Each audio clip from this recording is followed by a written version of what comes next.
This is a thing of beauty, but sometimes beauty is only skin deep.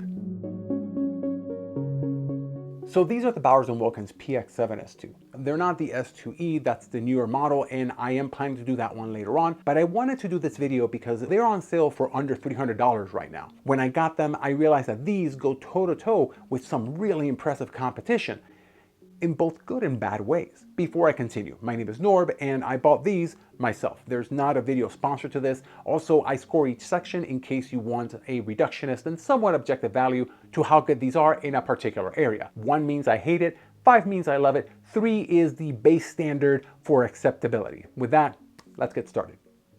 Normally, I start with a case. It's super nice. These don't fold in, so you get a somewhat large case with a good storage pocket inside for the included cables. I would have wanted some kind of netting or something to be included. The score here, by the way, I'm just gonna call it out. It's 4 out of 5. As for the headphones themselves, they look glorious. The S2 come in 3 colors, gray, black, and blue. Most of this is plastic, but it's really well done. And the small touches like the textured back and the gold trim and the matte metallic finish give these a very premium look and feel. And it's a lot of these tactile touches that I find really satisfying to just feel. The buttons are pretty simple. No touch control, just physical buttons, which are objectively superior and more satisfying. It's true. It's just, that's not opinion, that's just a fact. So from a physical design perspective, I absolutely love these. 5 out of 5. The build may be another matter entirely, however. I've owned these for a few weeks already, and from my standpoint, these are fine. They feel sturdy, the materials are solid, and they don't creak, and the buttons don't jiggle. And while they're not super light, they come in at 306 grams or 10.8 ounces, so they're not really heavy at all. But if you look online, on YouTube, on Reddit, on audio forums, you're going to hear the same things over and over again.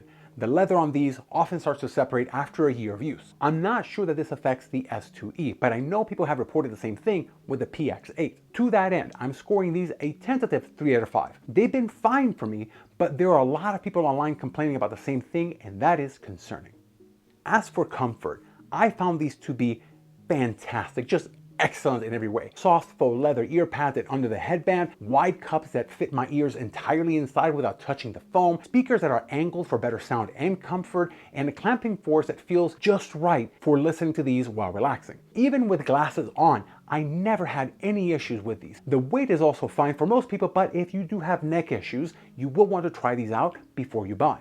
My only issue was a bit of ear heat. It isn't terrible, but it is warmer than I like. No way would I wear these to the gym, mind you, but these are absolutely not built for that. It's not even a factor. With that said, I'll put comfort at a 4 out of 5. Bowers & Wilkins clearly focused a lot on their app, and it really shows. It's meant to be your central hub for all your Bowers & Wilkins audio products. On the home screen, you can pick noise canceling, pass-through, or off, but these are just all on-off features. There's no in-between. You can't slide the level of noise canceling or level of transparency. But the app doesn't just control your audio devices, it also connects some streaming music apps. Some require a subscription like Qobuz and Deezer, but others like TuneIn and NTS are free. After it's connected, you can use the Bowers & Wilkins app as your single streaming app. Pretty handy if you have multiple services. It even makes mixes for you. One thing I didn't like about the app is the fact that you have to actually click the gear icon and then select your headphones in order to actually get all the control functions. Also, the app would routinely fail to immediately connect to the headphones for about 10 seconds, even though the headphones were already playing music, for example. This wasn't a killer, but it's definitely annoying. Despite all this, I'm scoring the app at a 4 out of 5 because it is very well designed, those issues notwithstanding. The $300 mark is flagship territory when it comes to feature headphones that don't get extravagant, and these fit in there just fine. Hybrid noise canceling, ambient pass-through, wear detection sensor, and USB-C audio. This isn't the most extensive list at this price. That title I think might belong to the Sony WH-1000XM5 and maybe the Sennheiser Momentum 4, both of which compete directly with the S2s. But at that point, you start running into things that feel gimmicky, honestly. With the S2s, all the features that you get are things that you are likely to use probably frequently. The wear detector sensor, which is what pauses the music when you take the headphones off or starts again when you put them back on, worked really well for me, even with glasses on, but you have to turn that on using the app. It's not on by default, but you can use the app to determine how sensitive it is, which is a very nice touch. Ambient pass-through, likewise, works extremely well. No hum, no buzz, and the sound coming through sounds really natural, although it's not quite there. It doesn't sound robotic by any means, it's just not quite totally natural. I'd put it on par with the Sennheiser Momentum 4, not quite as good as the Apple AirPods Max, but certainly not bad. The hybrid noise canceling, however, is another matter. It's supposed to adjust to the noise level outside, but I'm not sure it really helps all that much. Good cancellation for low sounds, but voices and anything higher will cut in more noticeably. I also notice how sensitive these are to wearing glasses, which is normal to an extent. So I'm scoring the features out of 3 out of 5. I like the features, they generally work very well, but the noise canceling was a little disappointing. If I had to divide it, it would be more like 4 out of 5 for all the other features except noise canceling. That would be a 2 out of 5. For phone calls, these are about as good as one can expect with Bluetooth headphones. When I called people with these, they were generally pretty happy with the sound, although this varied from person to person. Voice isolation was really excellent, and in side-by-side tests, it did better than the AirPods Max, which had a more natural timbre, but which also let in a lot more noise from the outside. For voice calls, I'll give this a 3 out of 5. I liked it and the noise isolation was great, but I've yet to experience Bluetooth headphones that I've really liked. By the way, if you found this useful at all, please consider hitting that like button and maybe subscribing if you want more content like this. Both help the channel out a ton. And if you think I've done an extra great job, I've put a link to my tip jar in the description below. Even just $1 would make my day and help the channel out a ton.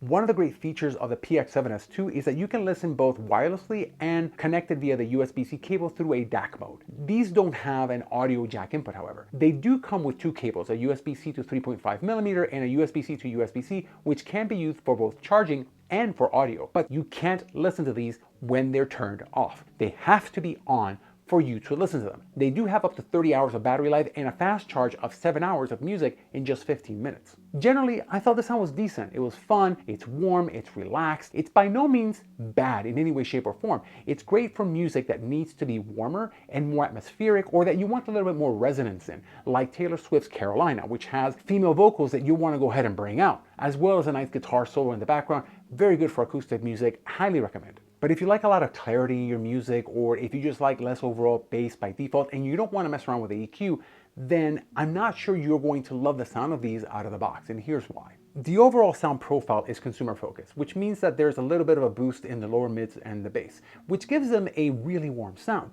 But these are more than just warm, they somewhat feel dark in their tone. Not too dark, but enough that it tends to hide certain characteristics of the music that I feel are underemphasized, like the upper mids. This is where some of the higher range voices and instruments tend to live.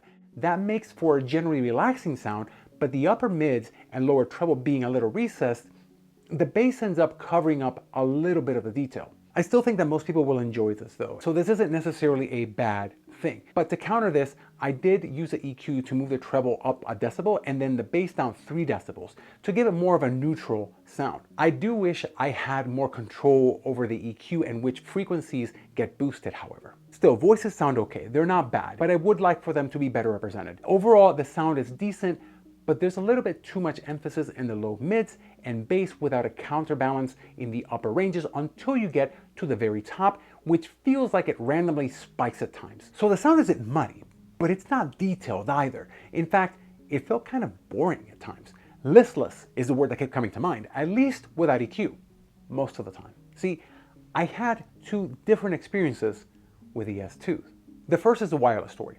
The S2s use Bluetooth 5.1 and they use pretty much every major codec out there except LDAC. So SBC, AAC, aptX, aptX HD, and aptX Adaptive. You're gonna get as good a sound as your device can toss at it. With all these, the S2s sound decent, relaxing, and pretty fun without being annoying. Lossy, but not bad. Detail and instrument separation are not the greatest, however. It's more like the standard 3-blob staging of left, right, center. Resonance and bloom are better, and there's a bit more to like in these parts. Overall, wireless is decent, but frankly, kind of boring to me. When you use the USB-C cable to listen to music, the sound improves dramatically. Where it sounds decent but a little bit listless through Bluetooth, the sound when wired is rich, it's deep, it's fulfilling, it's engaging. The resonance, the depth all improve with a solid attack and decay while still remaining warm. There's still some weirdness with the frequency response, but it seems far less emphasized and very, very easy to forgive.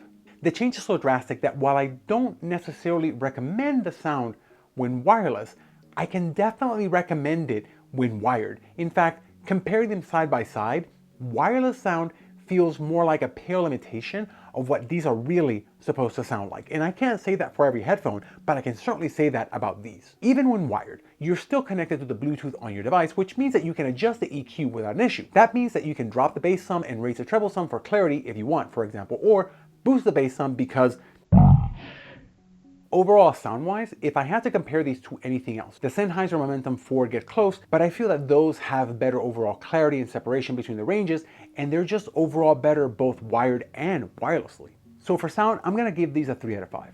They don't sound bad, but the tuning is a little bit strange to my ears, and the limited EQ makes it hard to really adjust to taste. And if I'm going to get granular here, wireless is a 3 out of 5, and wired is a 4 out of 5. But because most people will use these wirelessly most of the time, I'm sticking with a 3. Hey folks, Way Posted and Norb here, and while I am on vacation, I did want to go ahead and talk a little bit about the DSP, or the digital signal processor. Now, I had a section in my previous video, it had an error. I decided to go ahead and nix that and re-record this. The difference between the S2 and the S2e boils down to the DSP, or the digital signal processor. This is what controls the sound on these headphones, not just what you hear, but also what sounds it registers and how it processes these. That includes, of course, your music and your audiobooks, but it also includes your microphone and your active noise canceling. Everything that I've talked about in this video that I've had a bit of an issue with the S2s. People online have been saying that this is just a software upgrade, that it's not a hardware issue, and I beg to differ. You can only do so much with software. So Bowers & Wilkins may end up doing a software upgrade that makes the S2 sound a little bit closer to the Px7 and to the S2e, but there are elements of the sound that the DSP will not be able to handle if it is indeed a hardware upgrade. With all that said, you have to ask yourself, do I want to save $100, possibly even $200, or do I want to go ahead and pay the extra $100 or $200 for an upgraded DSP, which is an important component? But is it $200 important to you? Are you willing to pay that extra $100 for that spec bump? Again, I haven't tried the S2e myself, so I can't judge. But you do have to make this consideration if you're going to pick up the S2 versus the S2e. Stick around for my conclusions. So my final score is a 3.6 out of 5 with these, but that's taking into consideration a lot of the design choices they made here with the build, for example. If we take all those out of the way and just focus on features and sound, the score is closer to a 3 out of 5. That's not to say that these are bad. In fact, I think that they are a solid purchase, especially if you can get them under $300. I don't think that you will regret it if that's the case. They match up well against things in that price range and higher, especially when it comes to sound quality when wired. Even wireless, despite my issues, it's still better than a lot of stuff at that range, like the Sony XM5, which I've mentioned here. But I'm not in love with them, not by any means. And while I was debating on keeping these long term, I don't think I will, because they ultimately feel like there's more style here than substance, even if that substance is pretty good. If you're looking for alternative, then I've mentioned some throughout the video, especially the Sennheiser Momentum 4. They are different enough in presentation that you may choose one or the other for that reason, but they do definitely match up pretty well on the whole. Regardless, thank you very much for watching. With that, take care.